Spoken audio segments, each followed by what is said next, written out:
Welcome, everybody, to At Home with Cha Cha Mama. We are legit at home with Cha Cha Mama. So anything could go down today while we're on this podcast. You could hear dogs, the door could open, the kids could be yelling. So, welcome for real at home with Cha Cha Mama. And I'm so grateful that today's guest is here with me today. Let me introduce you all.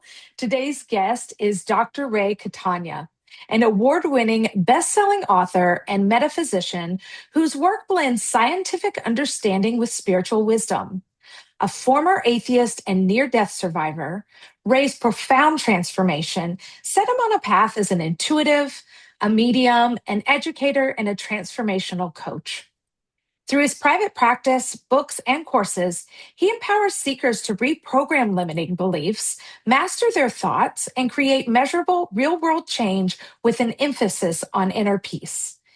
He's the creator of Say It Three Ways, a signature manifestation method that has helped thousands align conceivability, believability, and achievability to produce neurological and vibrational coherence, bridging meditation with practical manifestation.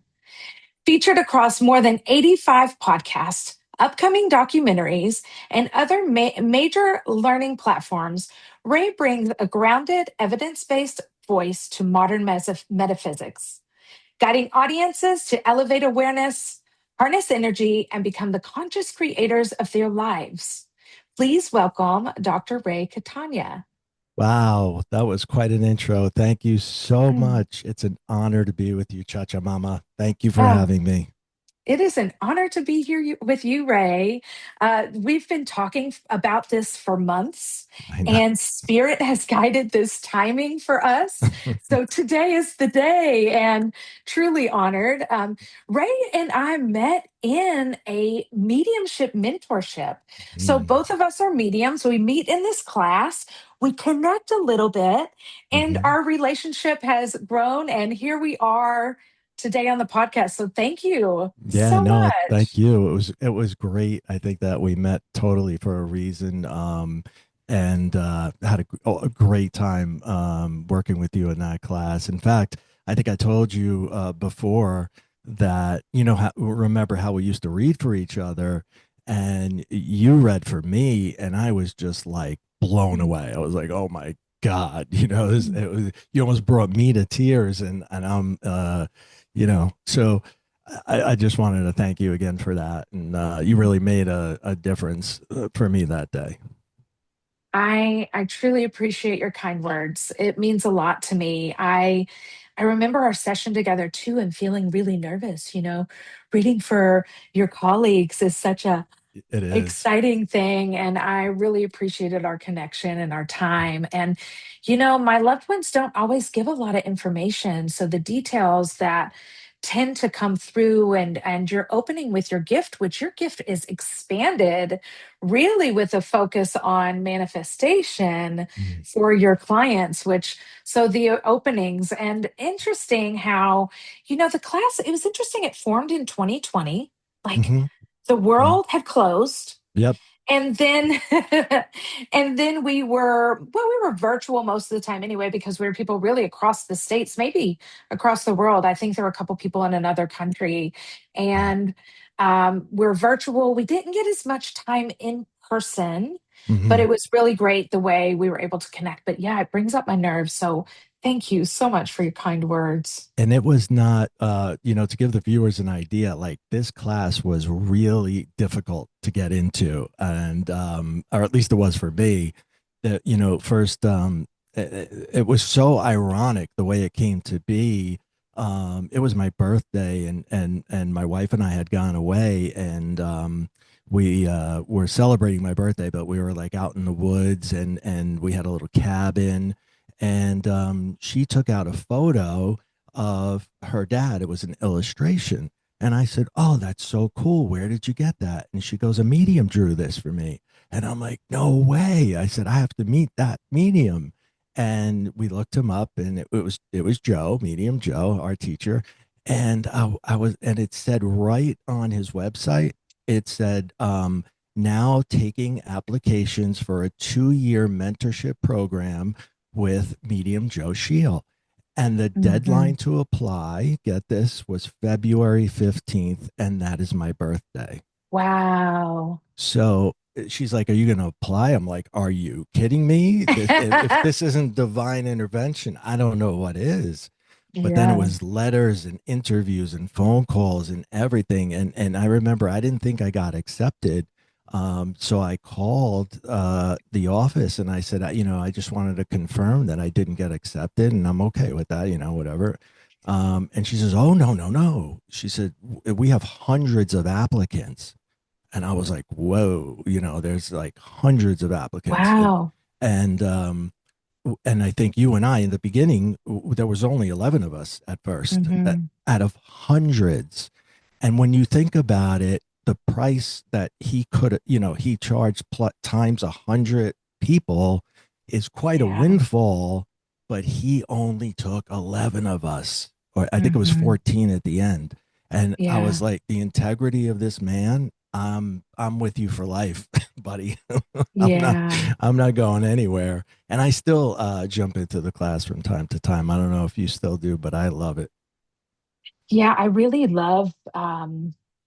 I love his integrity, but I love his gentleness. And I do still pop in. I keep an eye on what he's offering.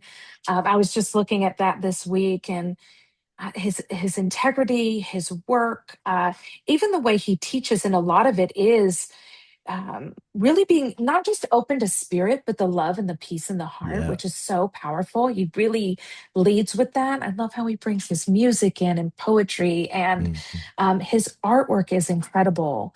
I had the opportunity to watch him on stage when he was with Janet Nohavik and Mavis Patilla.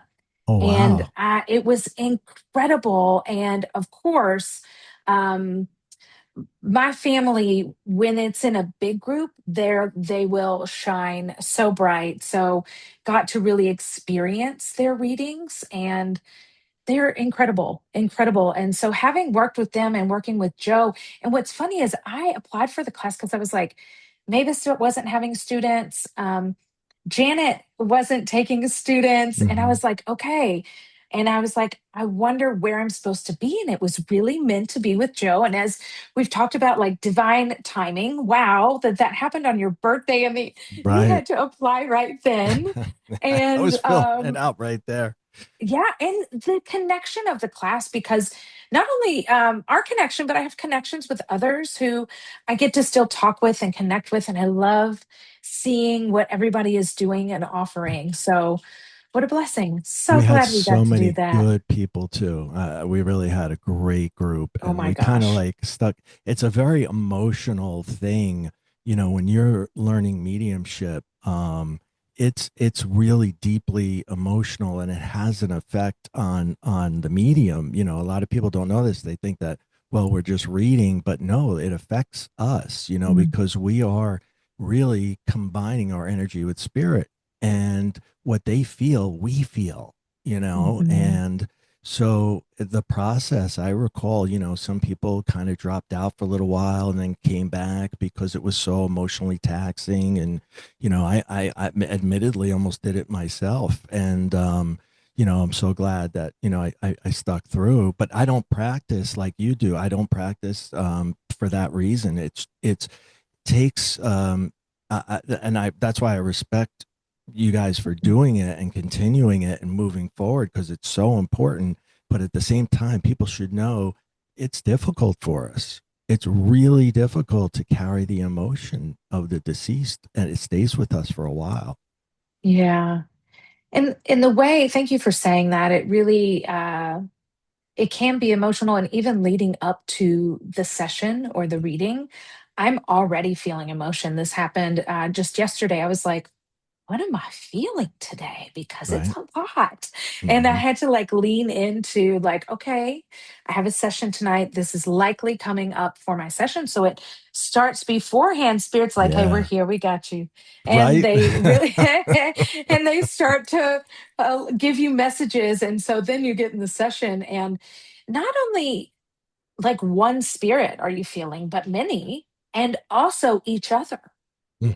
It's like I'm Hmm. also tuned in to the person I'm reading's energy, and I'm feeling theirs as well. Yeah. And so there is something like really in ritual for mediumship, the preparation is Oh so yeah. important, you know?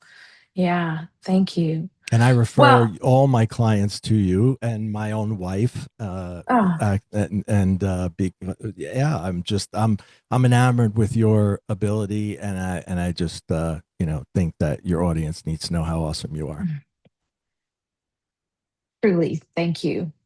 Really appreciate that. It's been an honor uh, to work with your wife and also with your clients, and truly an honor that you share my work. Thank you, thank you, and I'm excited to share you with the world today. So, Okay. so I'd love if we could jump in. I'd love to hear a little bit about your spiritual journey. Sure, sure. So believe it or not, it started when I was very young and I didn't realize it at the time.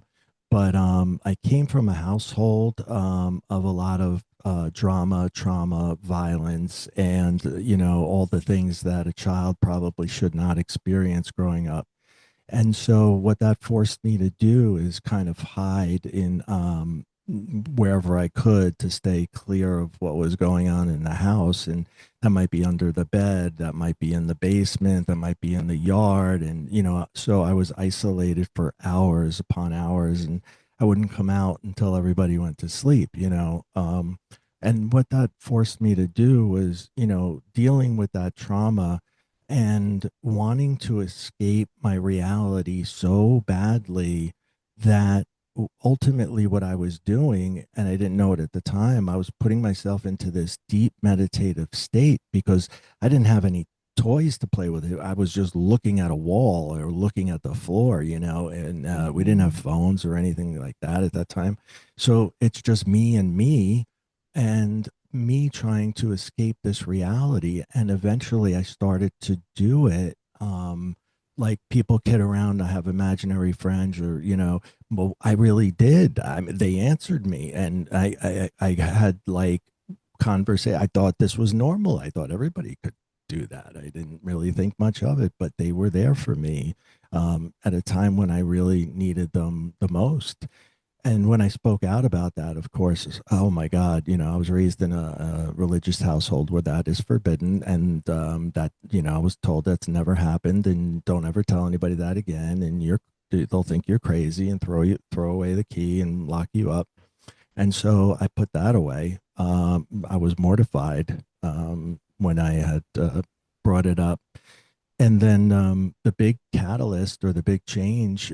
So for me, after that, I went into what I call being an atheist. And it really pretty much was atheism because I could not believe that there was any higher power or any being that would allow this to happen to a child. I did nothing to anybody. I was just born. And I really felt like, well, why? All the questions that we get about the things that transpire and why they do. So I chose to go that route and reject any and all religion and live my life in the teens and into my 20s, young 20s, on the edge, not caring if I lived or died, just leading a very reckless, crazy lifestyle, if you will, where I should have died many, many times, but didn't until I was 20,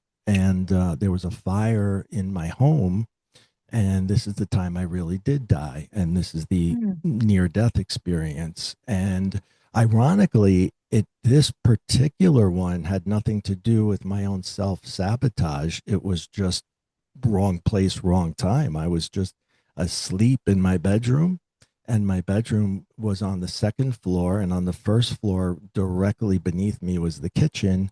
And the kitchen ran on natural gas. So there was a gas leak, and the gas was rising all night long while I was asleep. Wow. So I was breathing it in.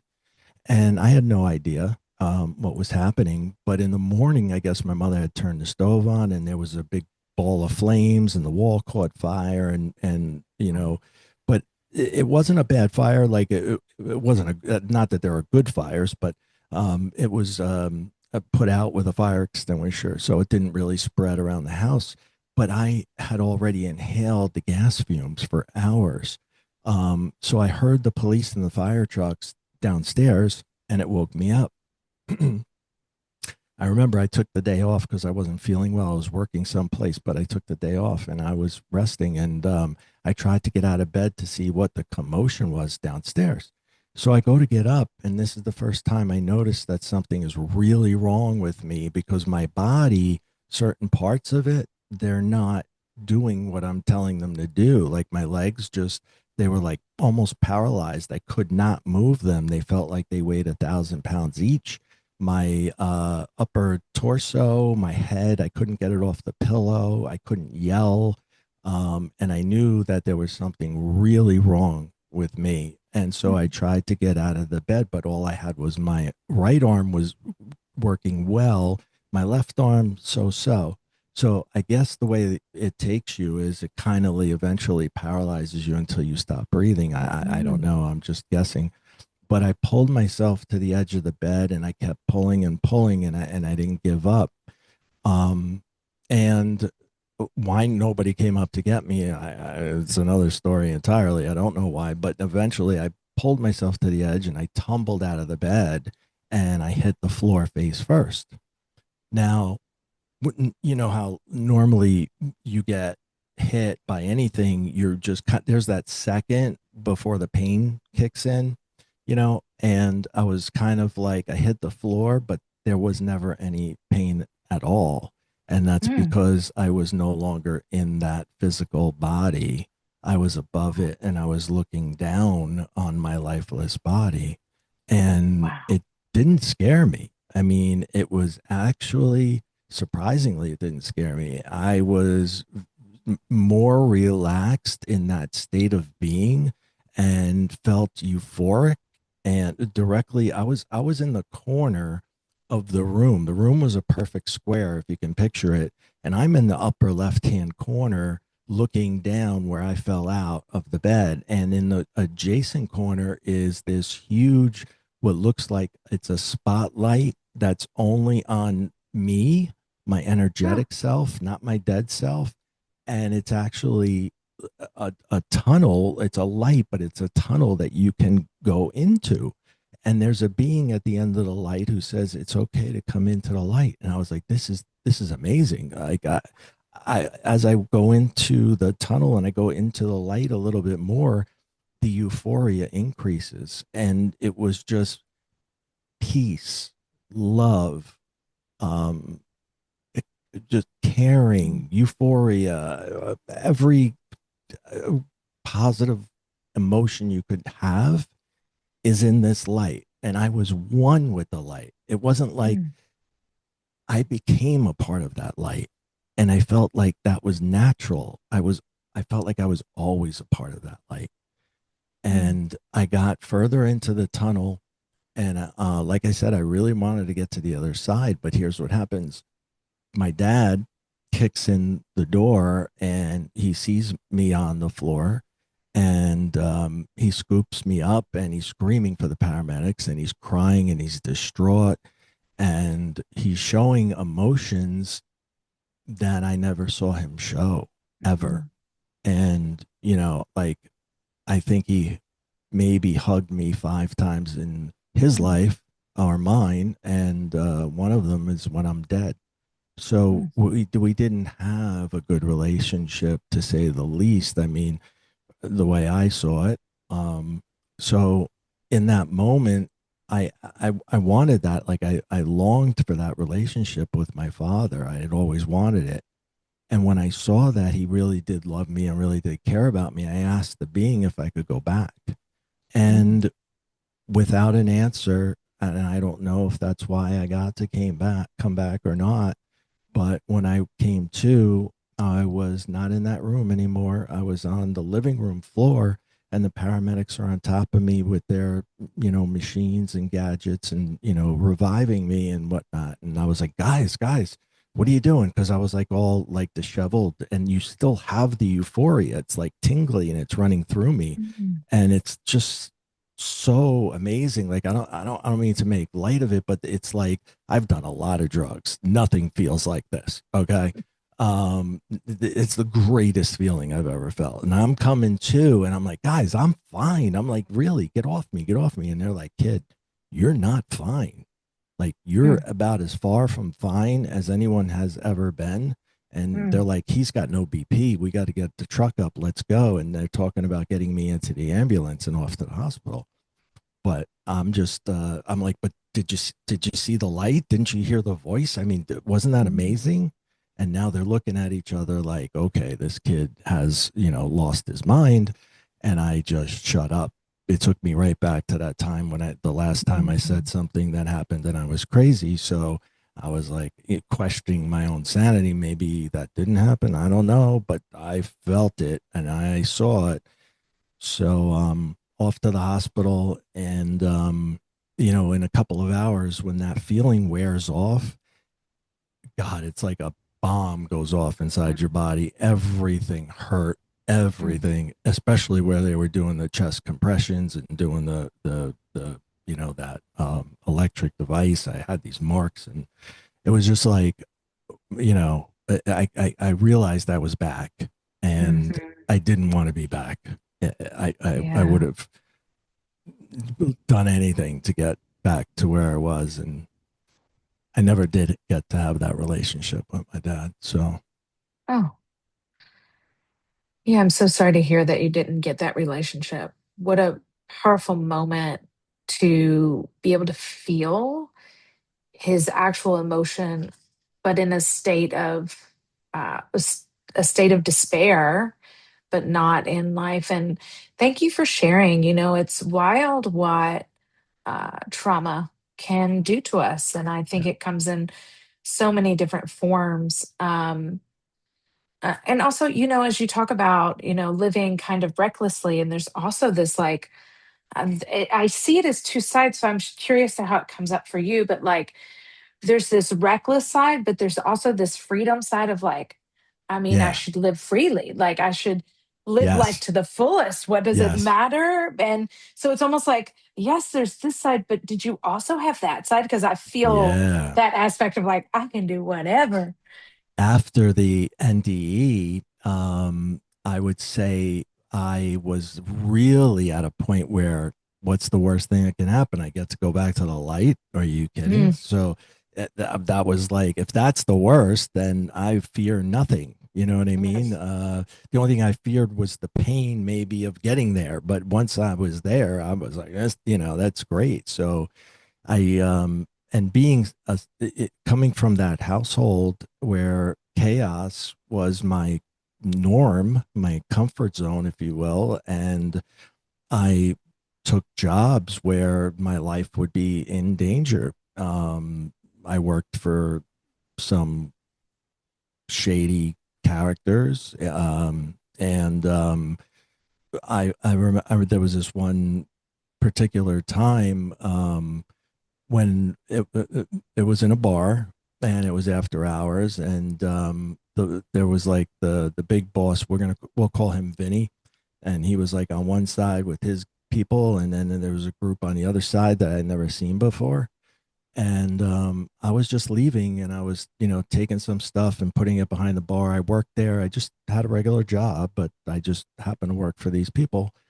And I remember somebody yells, hey Ray, give me a Johnny on the rocks. And so I pick up the bottle, and first I look to Vinny for the head nod. He gives me, you don't do anything unless Vinny gives you a head nod. And he said, okay. So I picked up the bottle, and I poured it, and it was Johnny Walker Red. And he said, don't give me that crap. Give me the good stuff. Give me the black. And I looked over at Vinny, and Vinny said, okay. And so but the black was locked up, so I had to go down on, like kind of on my hands and knees to open it up with the key and take that out. So I took the bottle out, and I hear pop, pop, pop, pop, pop, pop, and I know what gunshots sound like, unfortunately. So I know that there's a gunfight right on the other side of the bar. I have no idea who's shooting at whom or anything else. I just know I got to get out of there, and that I'm trying to find a solution, and you know, it's this is all in a matter of a split second. I hear, and I'm saying here for lack of a better word, I receive a message, and it's side door, side door, side door, 3 times, Mm-hmm. and I don't know where this comes from. And then I hear it again, side door, side door, side door, and I start to remember the being that I saw when I died. But Mm. although, see, it's hard to say see because I never really saw. You know what I mean? Sure, It's like yeah. I just knew the energy of that being was the same energy that was trying to get me out of that situation on that day. Yeah.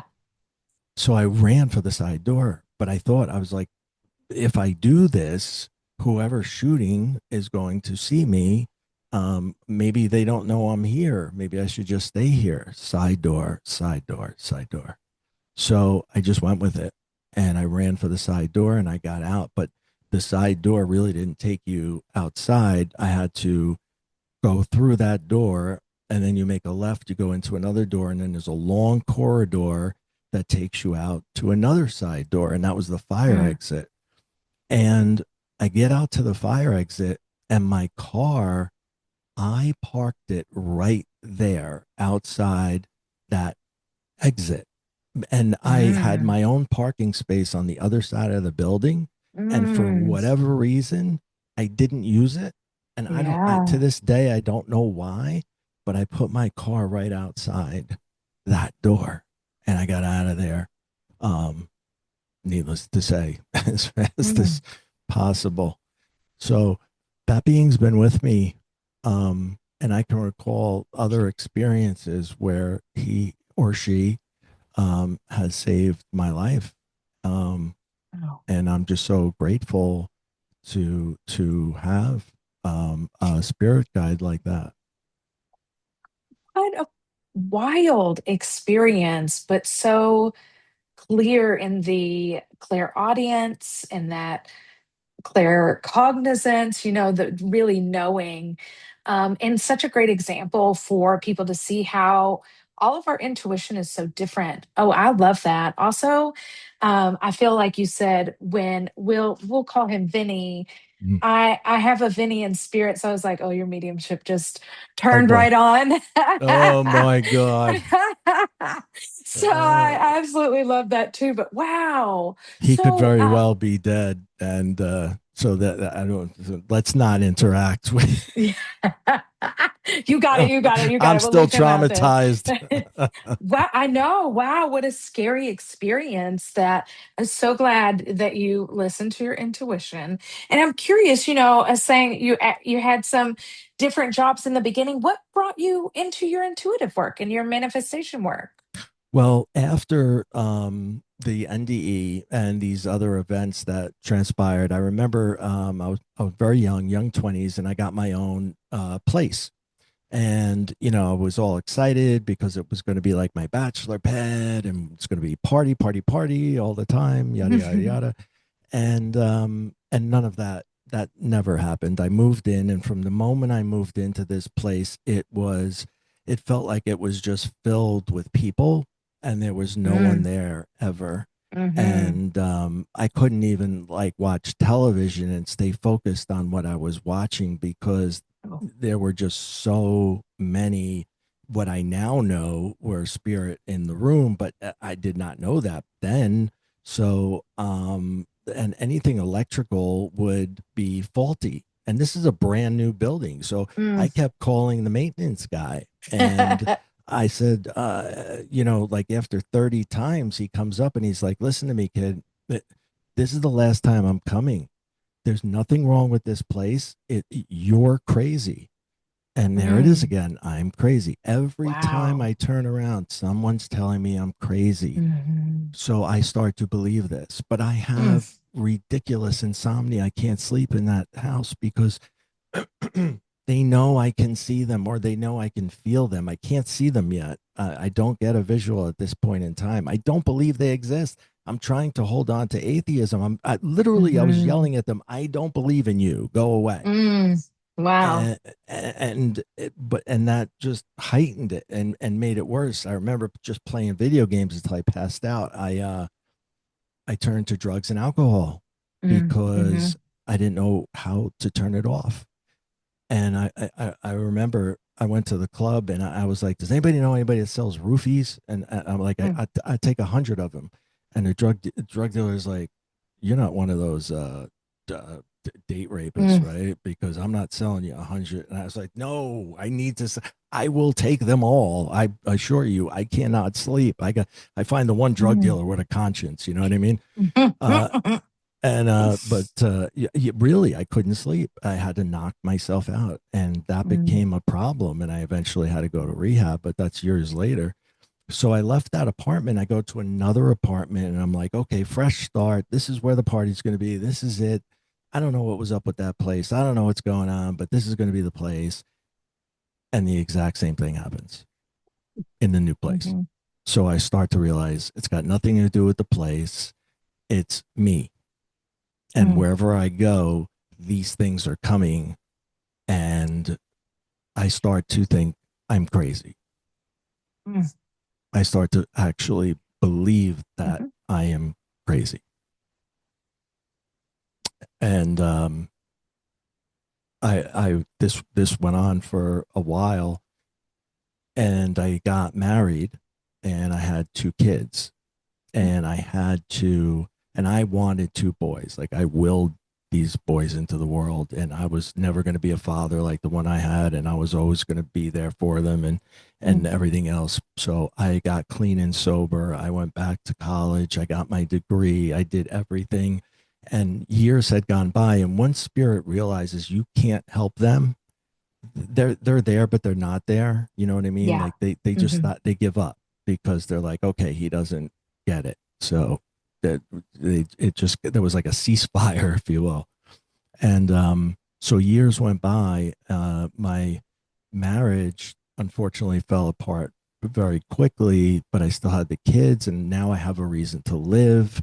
I get out of the stupid businesses that I was in, and I got a real job, and I worked my way up the ladder, and I did well. And I started to. There would always be instances of things that would happen, but I would just, chalk it up to something analytical and keep this whole thing in a box. Even the NDE, this is the way I put the NDE away.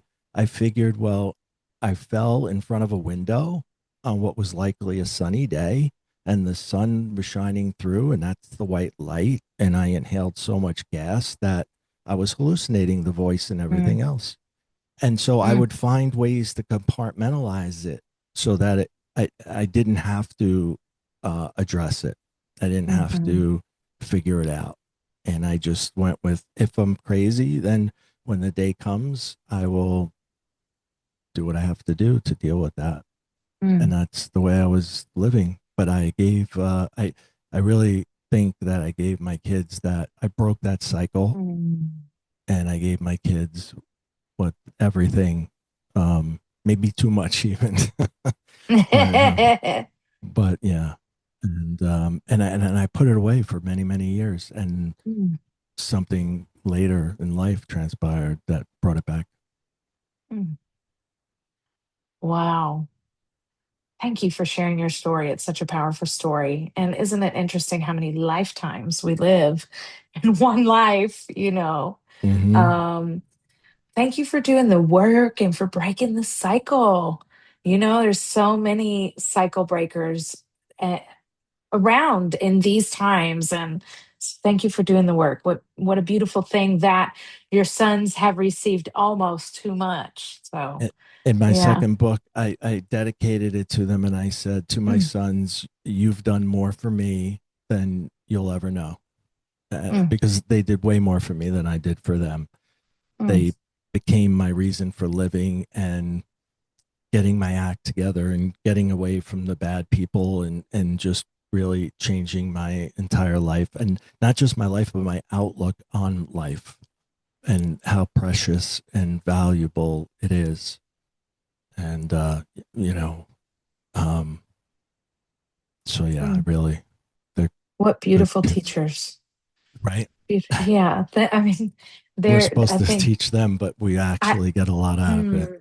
we get, I think that we are supposed to teach them, but also they come into this world automatically teaching us. So, well, I'd love to hear more, as talking about how things transpired and talking a little bit about your books. I'd love to hear a little bit about your manifestation method, the Say It Three Ways. Sure. Anything you'd like to share about Okay. that?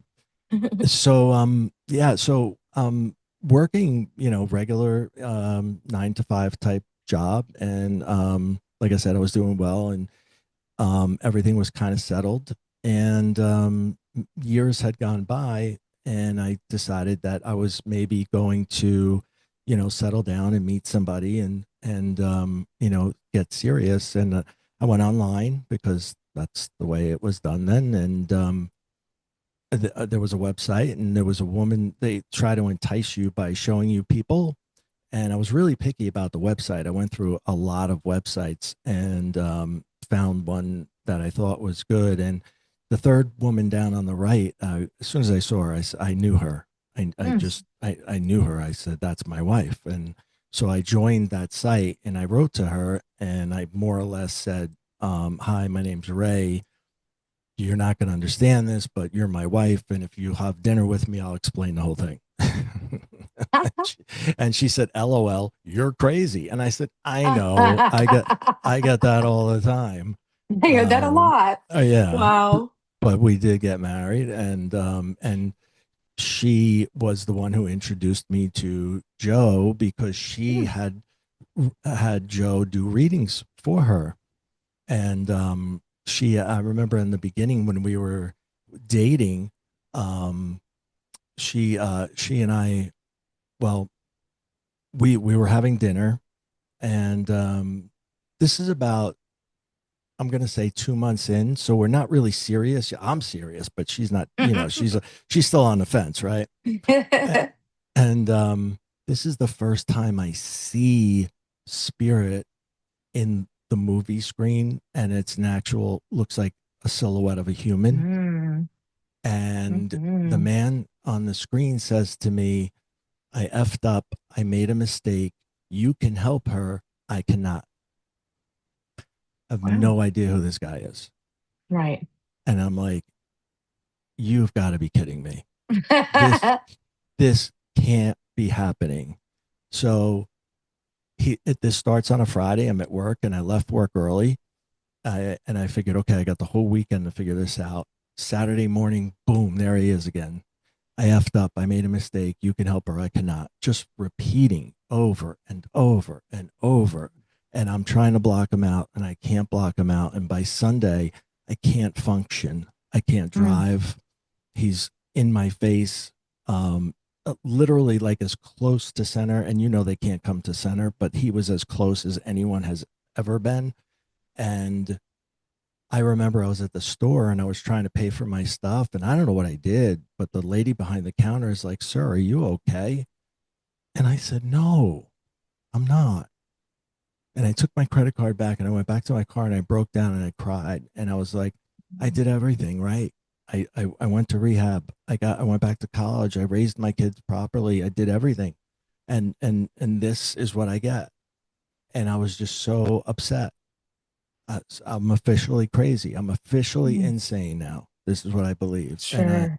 call my brother, and I'm like, you have my will, right? And I want to do a DNR. I said, make sure they do not resuscitate me. I'm going Mm, back to that light. And he's like, what's going on? What's the matter? And I was like, nothing. I just want to make sure you have the paperwork. mm, I don't get it. So I'm planning for the end. Um, and now I have to tell this woman I just mm, fell in love with that I'm crazy, and she needs to move on with her life and find somebody else who's not crazy.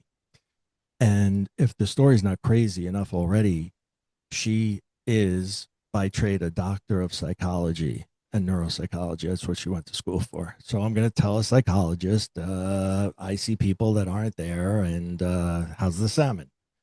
So this isn't going to go over too well. So mhm.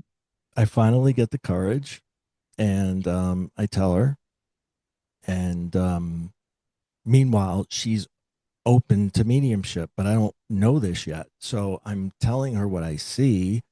And she said, "Tell me that again." And I was like, Mm. okay. Well, he's got dark black hair and he's beard and mustache, stocky guy. And he says, "I effed up, made a mistake. You can help or I cannot."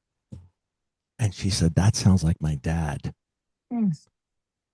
And I said, "Babe, your dad is dead. You told me he was dead a long time ago. Okay. Now I think she's crazy and I got to get the hell out of here. All right. You think I see dead people?" And she's like, Mm. "Relax. You might be a psychic medium and you don't know it." And I'm Mm. so ignorant at this time. I'm like, "What's a medium?" I have no idea what that is. I don't believe in it yet. Um, so she said, "Why don't we do this? There's a medium that I just booked for myself. She hasn't been around in a long time. I booked a session. I'll book you one too. We'll go together and you can tell her what you see. What's the worst that can happen?" And I was like, "Wow, this makes perfect sense." And this is how I knew she was my soulmate, because we went to the session and I walked in and she said, the medium, she said, "Hi, how are you?" And I said, "Hi, I'm Ray." And she goes, you're that Ray." And I was like, I don't know what that means. Petrified now, like I'm shaking. I'm a guy who's been in shootouts and I'm shaking because the medium. Mhm. And I sit and she's like, "Tell me why you're here." And I said, "Well, sometimes I think I see people, but they're not really there." And she goes, "Me too, me too." She made me laugh and she relaxed me, and so I started to tell her everything. Like I was getting premonitions, I was getting all kinds of stuff. She validated everything that I saw my entire life, and I was approaching 50 years old at that time, so there's a Mm. long integration period for me. It was like 20 plus years, and I finally find a person who understands me. Mm. She got me. Mm. She didn't flinch when I told her about the things that I've seen and done and what's happened in the NDE and everything else. And she's like, "Just relax. I'll, I'll help you." Mm. And I was so relieved. And she was my mentor for the first year. And thank God that Mm. she was. And that set me on a journey to learn everything that I possibly could. I dove in head first and I read everything. After the first years, when I started working with Joe and you, Mm. and I was also reading physics because Yeah. I needed a plausible explanation as to why we could do this. And Mhm. not just that, but the law of attraction, which I'm really big on right now, and I'm teaching. I can't just tell you this works without me explaining how I think it really works. So I studied Mhm. physics and I went back to college for metaphysics and I got my doctorate in metaphysics. And then I worked with more mentors. I even was lucky enough to work with Eckhart Tolle for a while. Mm. And I've learned from Joe Dispenza, and I studied psychology and Freud and Jung, who blew my mind. And I started putting pieces of the puzzle together and I started to figure out, okay, this makes sense. This one said this, and I put it together. And I decided that since I wasn't going to be a professional medium, I just emotionally wasn't there. Like I had 50 years of turmoil in my life, and I Mhm. finally felt good. I had an awakening and I felt great. And I just didn't feel like I could really give people what they need, which is that full on emotion that you get from the other side. Mm. So I went the metaphysical route and I started teaching other things that are spiritual in nature, like the manifestation method, say it three ways, is one of the things that I think that most people that are teaching law of attraction are really missing, because Mm, it's easy to say you're going to put yourself on a frequency, align with the frequency. Frequencies do attract. That is a physics law. But how? No one tells you how to do it, and I tell you mhm, how to do it. mm, And that's the missing link that no one is teaching. And it's easy to say just be on this frequency. Well, mhm. how do I do that? You know what I mean? Like, so I get into that and I explain it from not just a physics perspective, but also a spiritual one. And, we've had an amazing success rate, 87% actually Wow, success rate. So I'm very really cool. proud of that. Yeah, you should be proud. What amazing steps you took to really understand the metaphysical, the physics, the intuitive side, and to really bring it into this. Because the law of attraction is huge, and we are in a time in this world where being in a different frequency of love, of peace, of connection is so important. So, to bring in this piece, I look forward to digging into that. That's incredible. Thank You you for got it. sharing that. Of course I will. Yeah, and I look forward to others. We look forward to hearing from you guys out there as you dig into this, how your manifestation is coming about.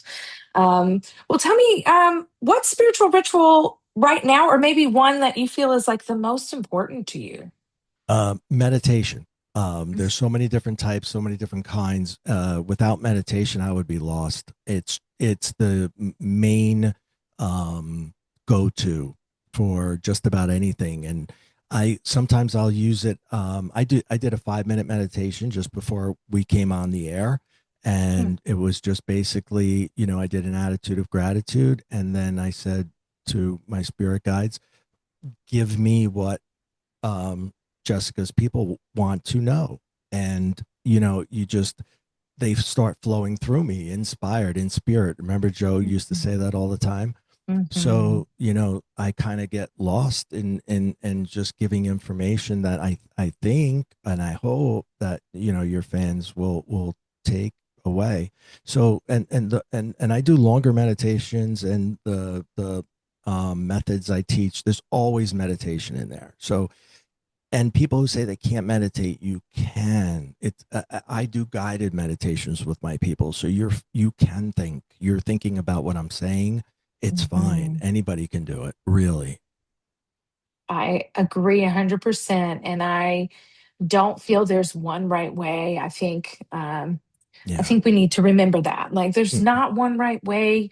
We just have to find the way that's for you. And our mind is meant to yeah. think, to Yeah. wander, to move. And so, as you are guiding people in meditation, same. I really like to start Mhm. even in guided, even if the whole thing's not guided. It's such a way to help your mind slow down, be Yeah. in awareness, but not in everything that you have to do, Mm, or all the thoughts of the past and the future, and even the present things going on. So that I totally. agree. 100% meditation, I always even if leave it's a minute. 10 minutes at the end if you wish Mm, to continue, because now I've got you in that state of higher consciousness. And if you hmm want to ride it out, and then I ask people, so did you do the extra 10 minutes? And if so, what did you see? What did you feel? mm, What transpired? And the stories that, because once they're in that state, anything can happen. hmm Literally anything. Because we all have the intuitive ability. Are we all mediums? Maybe, maybe not. I don't know, but we all are intuitive. We can all hmm read energy and feel energy and interpret it and decode it. And I hmm love watching people when they have that first moment and they come and they say, "You're not going to believe what happened." And I say, "Yes, I am, but tell me anyway." Yeah, what a great response. Yes, I will. I promise. Yeah, that's so I will amazing. not tell you you're crazy. I promise. Well, I was thinking this earlier when you were talking about, like, your wife was the one person that didn't say you're crazy. She was like, That's tell right. me more. Like, That's right. she was the first person. And I felt that actually while you were Hmm. talking about that, and wanted to mention that. Yeah. That's beautiful. Tell me, what advice do you have for those on their spiritual journey? We've got some that are just starting their journey. We've got some very advanced on their journey. So just curious what you feel is. Well, if anybody that's on a journey, I mean, they're probably all in different places, but the one thing, that's really, really important to remember, I think, is that we all come from one source. Mm, And to really understand that and embrace it, we all come from that light that I saw on that day, and we'll return to that light. mm, And so, to harm or hurt your fellow man or woman, is to harm yourself. And mhm, whatever level of spiritual journey you're at, that is the basis of life. It's giving more life to others, and mm, we do this acknowledging and knowing. The one thing I learned on that day is that our consciousness, our spirit, our soul, whatever word you wish to use, is mhm, not attached to this vessel forever. It's here now, but it mhm, will leave, but it will not disintegrate. And we take that with us. And so we're all connected to this collective consciousness, I believe. And Carl Jung is the mhm, one who really introduced that to the world. And I believe that we are. And so we affect mhm. each other. Everything we do, we always affect each other. And we really need to keep that in mind as we go through our journey, I think. Mm, thank you. When you shared in the beginning how when you moved into the light, you really felt like you were just part of it, you were the light. I felt that. So thank you for sharing that connectedness because I think in the spiritual community too, we hear we are all one, but this is a different level of really like we're all a part of that light. Yes. And it had such euphoria and such love that Right. that that frequency, that vibration, and the paying it forward in the sense of like compassion Mm-hmm. and love. The Mm. compassion and love are what have been on my mind so much, especially the past few months, but the past 6 months, like leading with compassion and love and how we can bring that forward. And we really need each other. We don't have to do it Yeah. alone. The more we can have compassion and love and connection, um, allows us to really bring community back together. Yeah. And think about it, when we talk about manifestation and creating your own world and your own life, imagine what we could do collectively and the changes that we could make. Mhm. We could literally save the planet if we all just simply came together. We could do anything. If you can change your Yes. life together collectively, we can make massive changes. We just have to get together. Yeah, we have to choose it, is what I heard. Like, we have to choose this. It's time. Let's Yeah. choose it together. Yeah, thank you. I Thank you. felt more natural in the light than I do out of the light. Mhm. Mhm. Well, you're right. We're not in this body. This body is an experience. And I can imagine you felt more natural in the light. There have been times in my life where I've been as a teenager in my room and thinking, I want to go home. I want to go home. And I was like, I'm home. What am I thinking? And it is that like going back to the Yeah. oneness, the connection, because this is an experience. We are in school, we are being schooled here on earth. Mhm. So absolutely. Earth school, right? Our earth school, man, here we are. Not only are we being schooled, but we chose to come here to break cycles, Hmm. to Yeah. change the frequency of the earth, to connect, to really tap into that oneness here, Hmm. which has my heart. It's a big piece of my heart. And I know for you bringing forward this information is as well. So, Thank well, you. curious, Ray, what's alive for you right now in your world? What's alive? Oh, Yeah. well, this work. I really, like I said, dove in. I guess it's been about 8 years now that I have been Mm, both learning and teaching. Mm, There's always someone for me to learn from, and then there's always people for me to teach. And I think that that is part of our evolution, is to pay that forward. We gain the information and then we give it to others. mm, And really, that is my life. That is what I have dedicated mhm. my life to. And you know, sometimes you hear things like, well, you charge money, but I take pro bono cases all the time, but there has to Mhm. be some form of money. Otherwise I can't continue to do it. It's not, that's just how Yeah. it works, so um just by buying one of my two books would it helps me help another person. So um we all have Yeah. to we have to have that transfer of energy to help others. But Exactly. yeah, It is an energy exchange, it is.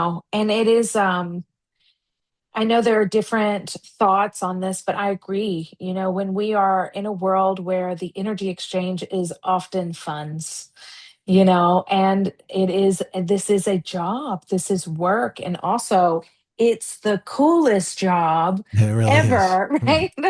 Like, also, it's just a really cool job. So, 100% on the energy exchange. And I love hearing that you also are doing pro bono cases. And there are appropriate times for that. Curious, have you done detective work? I don't know why I'm supposed to ask that. Have you worked with any cases in that way? I personally haven't, but two of my mentors have. They've Okay. worked with the FBI at Ah, finding missing children. They've worked for yeah, both of my first two mentors. okay. Yeah, Okay. I don't know. I wanted to get into it. Okay. I did, and Yeah. more or less they're like, well, if you're getting emotional about this, that's going Mm, to take it to another level. So it kind of scared me a little bit, but I think one day I will return to mediumship, hmm. and that may be a direction that I go because it's always fascinated me. Oh, well, well, I know part of my story, and having that connection that makes perfect sense, just the way that's come up in my own world. And that work is so powerful. But it was coming up in my awareness. So I felt guided to ask. So thank you for letting me go off script and ask that. Yeah. Well, we're off script altogether, but I just asked this new question that popped into my awareness. Oh, cool. I love knowing that. And that that's in your field, and spirit will guide that for sure. Four Very years from cool. now, we're going to be doing another podcast again. I'm going to tell you about all the FBI.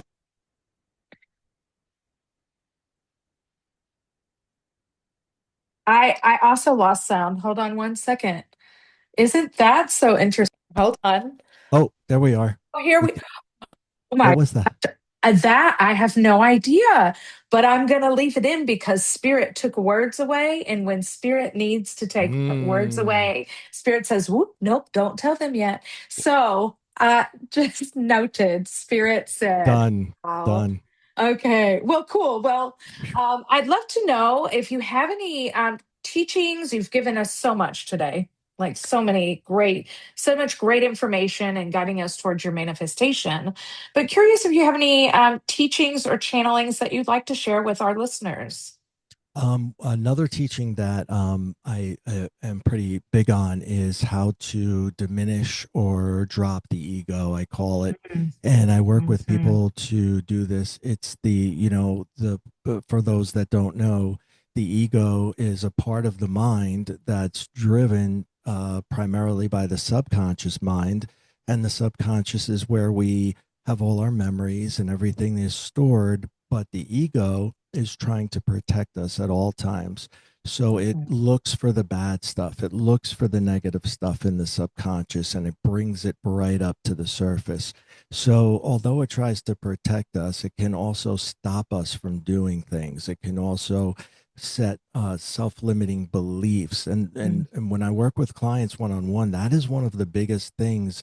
They feel they can't do it, and so that it's predetermined that they can't. But when we get Mm-hmm. rid of that, when we overcome that, then Mm. it's like the sky's the limit. You have to figure out what is preventing it. And once you know what it is, you can set it free and move forward. I'll tell really, do we have 2 minutes? I got one Oh, we story got about it. plenty of time. There's no Okay. rush. All right. So when I was a little kid, I was playing under the table. I remember it was under the kitchen table, and all the adults were at the kitchen table, including my parents, and they were talking about fears and phobias. And when it got to my mother said, I am deathly afraid of heights. Now, I'm just playing with trucks. I'm not really listening, but I'm listening, Hmm. right? Hmm. Subconscious hears all, especially at that young age. So, whenever I was asked throughout my entire life, I would say, I'm deathly afraid of heights. Mm. But 40 something years later, I think, we go to Machu Picchu, Mm. and I was working with the elders of the Caro tribe and the Mm. Pibo tribe, and my ceremony was to get my healing rights was going to be on top of Machu Picchu. So I had to climb the mountain, Mm. and it's 14,000 feet above sea level, and I just Mhm. did it. And I didn't Wow. climb all 14,000, by the way. They drive you Yeah. most of, if you've been there, Yeah. they drive. Okay. So, but I just went right up, and we had the ceremony, and it was absolutely beautiful. And then we Mm. came down, and I said to my wife, I said, I'm not afraid of heights. My mother is. Mm. So for nearly 50 years, I carried a fear that was never mine. Mhm. And that's what I mean when we get to release them. We try to figure out which ones are yours and which ones are not your beliefs. Yeah. Oh, thank you for sharing that. 100%. I remember one of maybe like my first handful of ceremonies.